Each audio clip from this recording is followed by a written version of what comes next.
Hoy es jueves 23 de abril de 2026. Bienvenidos al mejor canal difusor de buen contenido bíblico del planeta Tierra creado por el youtuber Henry Paul. Ostras, fíjate que siempre me impresiona empezar abordando temas con tanta contundencia. Es que el tema de hoy tiene tela. A ver, si cualquiera de quienes nos escuchan piensa en el paraíso, lo más normal es que la mente evoque nubes blancas, coros de ángeles cantando y sobre todo mucha paz, ¿no? Claro, la típica estampa idílica. Exacto. Y para muchísimas religiones el enfoque principal es ese reencuentro eterno con la pareja y la familia. Pero, ¿y si resulta que la biología pura y dura, con órganos físicos incluidos, existe en el cielo, pero la actividad carnal no? Madre mía, es que plantear eso choca un montón con lo que la cultura popular asume sobre el más allá. Totalmente. Y por eso hoy vamos a desmenuzar una teoría que pone todo este asunto patas arriba. Sí, y es un tema que genera un debate inmenso. El análisis que vamos a realizar hoy se basa en un documento que es extraordinariamente detallado y que tiene un tono muy autoritario. Sí, va directo al grano. Exacto. Se titula Toda la verdad bíblica referente al sexo y está escrito precisamente por el youtuber y hermano Henry Paul. Y a ver, es un texto que no deja indiferente a nadie porque aborda de frente las contradicciones entre lo que asumimos que pasará en la eternidad y lo que, según su interpretación, dicen realmente los textos sagrados. Ya te digo. Y bueno, antes de sumergirnos de lleno en esta teoría, es vital dejar clara nuestra misión aquí hoy. Nuestro objetivo es hacer una inmersión profunda y, sobre todo, totalmente imparcial en este documento. Eso es fundamental recalcarlo. Exacto. No estamos aquí para dar la razón a nadie. Para nada. Simplemente estamos informando de manera totalmente objetiva sobre las ideas contenidas en esta fuente original. Es un acercamiento puramente analítico, claro. Y para comprender hacia dónde nos dirige Henry Paul cuando habla de la eternidad, pues curiosamente no podemos empezar por el final. Tenemos que ir al principio de todo, al Génesis. Claro, al origen. Porque toda la estructura de este tratado se sostiene sobre una distinción crucial que hace ya desde la primera página, y es la dualidad absoluta de la palabra sexo. Espera, a ver. ¿Me estás diciendo que todo este inmenso entramado teológico sobre el destino de la humanidad depende de cómo se define una sola palabra en el Antiguo Testamento? Pues básicamente sí. El documento argumenta que muchísima de la confusión doctrinal moderna surge porque utilizamos un solo término para englobar dos realidades que son completamente distintas. Vale, desgrálame esas dos realidades. Pues por un lado tenemos la condición orgánica, es decir, la anatomía pura, la identidad de género inherente de ser masculino o femenino. Vale, el cuerpo en sí. Exacto. Y por otro lado tenemos la actividad física, o sea, el acto carnal en sí mismo. Y fíjate, Henry Paul utiliza el propio texto bíblico para trazar esta línea divisoria, contrastando dos pasajes muy concretos. A ver, ilustra ese contraste para la audiencia. El primero es Éxodo 1:16. El texto relata cuando el faraón ordena a las parceras observar el sexo de los recién nacidos hebreos para saber si son niños o niñas y decidir así si viven o mueren. Claro, evidentemente ahí el término se refiere en exclusiva a la anatomía visible, ¿no? A los órganos reproductores. Eso es una cuestión puramente biológica.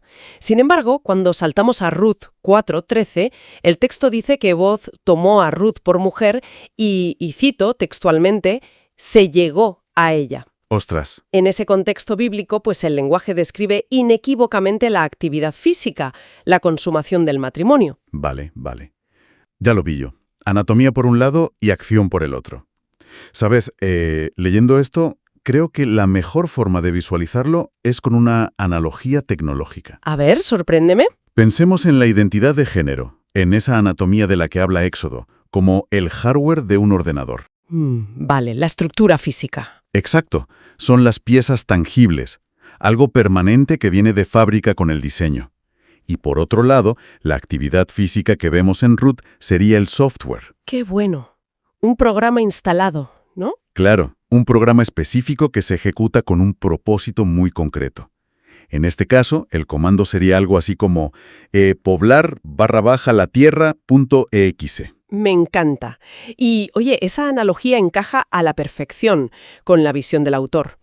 De hecho, el documento profundiza en el origen de ese hardware, remitiéndose a Génesis 1, 27 y 28. Ah, el pasaje de la creación. Sí. Allí se establece que los dos dioses, que el texto identifica explícitamente como el Padre Celestial y el Mesías Jesús, crearon al primer hombre a su imagen y semejanza. O sea, a su imagen literal. Literalísima. Henry Pauls es sumamente estricto en este punto. Argumenta que ser creado a su imagen implica que los seres celestiales no son proyecciones holográficas ni nubes de energía. Tienen atributos físicos reales. O sea que el cuerpo humano, con toda su anatomía, fue diseñado a imagen de entidades que ya poseían una forma física definida en el cielo. Exacto. Pero claro, si el cuerpo físico es un reflejo de lo divino, el documento nos dice que el software de la reproducción también tiene un origen divino. Claro, no fue un accidente evolutivo. Para nada. El autor deja clarísimo que el sexo físico terrenal fue creado directamente por diseño divino, específicamente para el placer y sobre todo para la procreación terrenal. Vale, pero claro, aquí es donde la lógica choca de frente con nuestras ideas preconcebidas. A ver, si el objetivo exclusivo de ese software, de ese programa, era poblar el planeta y contrarrestar la mortalidad humana, Ajá. ¿qué sentido tiene mantener ese programa ejecutándose en una existencia eterna donde la muerte ya no existe? O sea, si ya no hay que reponer a la población que fallece, el comando poblar la Tierra se vuelve completamente obsoleto. Y precisamente ese es el núcleo duro del argumento de Henry Paul. Si el propósito biológico desaparece, la función desaparece. Pero, un momento, a ver, si la lógica del autor dicta que ese software se desactiva, ¿por qué narices hay tantas creencias e incluso ramas enormes del cristianismo que afirman con rotundidad que la actividad física y los matrimonios continúan en el paraíso? Pues porque es una idea muy reconfortante, claro, y esa es la gran batalla teológica del documento. Henry Paul dedica una sección extensa y súper vehemente a desmantelar lo que él denomina la falsa doctrina del sexo celestial. Tela. ¿A quién señala directamente? Critica frontalmente a ciertas corrientes del cristianismo, al mormonismo y al islam.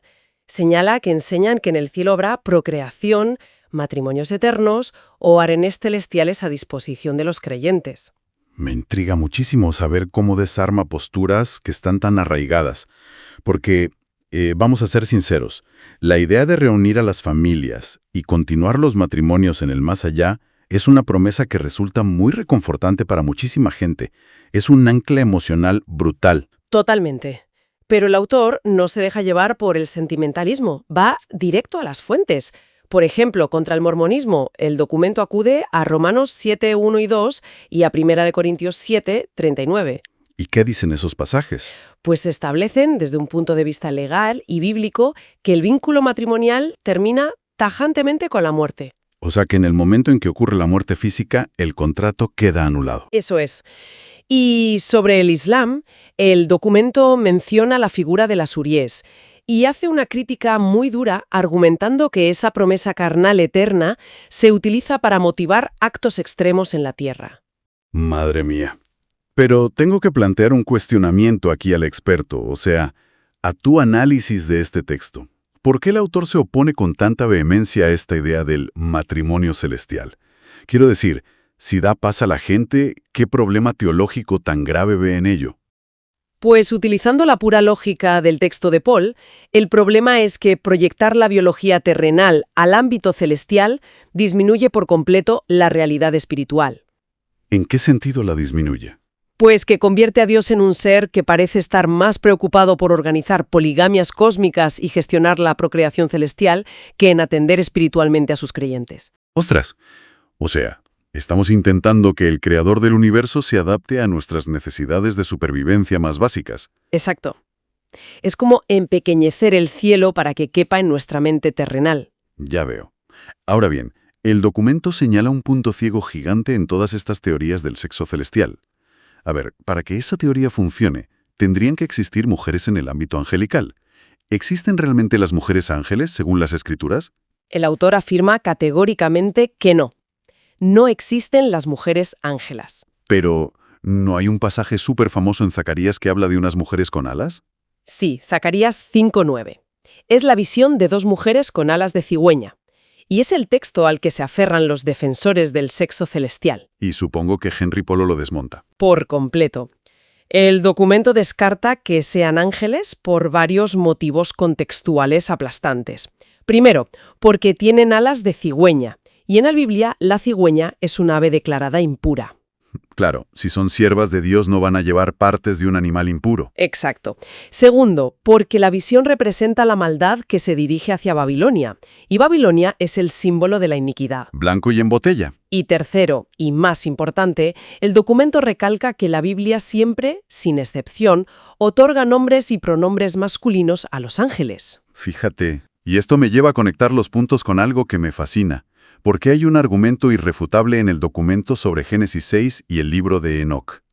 La rebelión de los vigilantes. Exactamente. Estamos hablando de esos ángeles extraterrestres que, según el texto, descendieron a la tierra para fornicar con las humanas y engendrar a los Nefilim, los famosos gigantes. Menuda historia esa. Pues si lo piensas con entusiasmo, como lo plantea el autor, esto prueba dos cosas a la vez.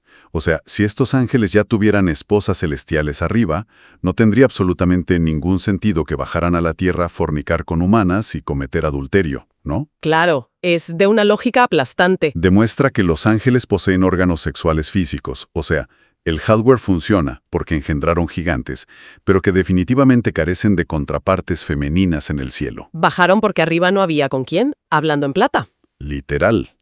Pero claro, si los ángeles tienen cuerpos físicos, pero no tienen actividad sexual en el cielo, nos asalta la gran pregunta. ¿Cuál será el destino de los seres humanos tras la resurrección? Y para responder a eso, el experto, en este caso el autor del texto, nos lleva de cabeza al pasaje de Mateo 22:30, la famosa trampa de los saduceos. A ver, cuéntanos cómo fue esa trampa. Pues los saduceos, que no creían en absoluto en la resurrección, intentaron dejar en ridículo a Jesús. Se inventaron una historia retorcidísima sobre una mujer que, cumpliendo la ley judía del levirato, se fue casando con 7 hermanos a medida que iban muriendo. Madre mía, 7 hermanos. ¿Y todos se mueren? Sí, un drama familiar de proporciones bíblicas, nunca mejor dicho. El caso es que le preguntan a Jesús, bueno, ¿y en la resurrección de quién será esposa, ya que los 7 estuvieron casados con ella? Es una pregunta diseñada a mala fe total para que la idea del cielo suene absurda. Pues la respuesta de Jesús descolocó a todo el mundo. Les dice que en la resurrección ni se casarán ni se darán en casamiento, sino que serán, y cito, como los ángeles de Dios en el cielo. O sea, finiquitado. Henry Paul usa esto para zanjar que la actividad física reproductiva desaparece, exactamente al igual que desaparece la muerte. ¿Eso es? Al no haber muerte, no hay necesidad de procrear para mantener la especie. Ya. Pero es que aquí es donde entra el factor emocional. Mucha gente escucha esto y dice, pues vaya aburrimiento, de paraíso. Pierdes el romance, la intimidad. Y eso me trae a colación la famosa analogía del chocolate de C.S. Lewis que se menciona en el documento. Ah, me parece brillante esa analogía. Es buenísima. Imaginemos a un niño muy pequeño que no conoce absolutamente nada del acto físico entre adultos. Y alguien intenta explicarle que ese acto es el mayor placer que existe. ¿Y qué responde el niño? Pues el crío pregunta, oye, ¿y al menos se puede comer chocolate mientras ocurre? Porque claro, en su mente infantil es incapaz de imaginar un placer mayor que comer chocolate. Claro, su marco de referencia no da para más. Exacto. Y esto conecta con lo que dice Jonathan Edwards, que también es citado en el texto. La humanidad teme perder el acto físico simplemente porque es incapaz de imaginar la dulce sensación y el placer espiritual que será infinitamente superior al experimentar un cuerpo glorificado y completo. O sea, lloramos por perder el chocolate porque no sabemos lo que nos espera. Tal cual. Pero oye, hablando de cuerpos glorificados, es crucial aclarar un tema. Tras establecer que seremos como los ángeles, ¿vamos a ser entes inmateriales como fantasmitas o conservaremos nuestra fisicalidad? Henry Paul defiende con uñas y dientes que conservaremos la fisicalidad. Desmiente totalmente la idea de la resurrección incorpórea. O sea, no seremos nubes de gas. ¿Qué va? Cita 1 Corintios 15:42 y argumenta con muchísima vehemencia que nadie resucitará castrado, ni como eunuco, ni como un fantasma. ¿Conservaremos los cuerpos completos entonces? Con todos los órganos incluidos. Serán cuerpos de carne y hueso celestial y mantendremos nuestra identidad de género eternamente. El hardware sigue ahí, intacto. Vale, pero seguro que a alguien se le enciende la bombilla y piensa en Isaías 11, ese pasaje famosísimo donde salen los niños jugando con áspides, con serpientes venenosas. Si hay niños, es que alguien procrea en el cielo, ¿no? Es un argumento muy usado para refutar a Paul, pero el youtuber lo aclara tajantemente. Dice que la gente confunde las etapas. Ese pasaje de Isaías se refiere a un reinado milenial en la vieja tierra. Ah, o sea, antes del final definitivo. Exacto. Es un periodo donde los supervivientes aún son mortales y, por tanto, se reproducen. Pero no está hablando de la futura nueva tierra, que es el estado eterno. Vale, tiene sentido teológico. Pero me surge un dilema final sobre el propósito de todo esto. Si en el cielo no hay reproducción, ¿qué pasa con el concepto de familia? El documento aborda el concepto de la familia basándose en Efesios 3, 14 y 15. Menciona que hay familias celestiales, como los 24 ancianos o los seres vivientes. Pero si no hay reproducción, ¿cómo se forman esas familias? Pues no nacen de la procreación.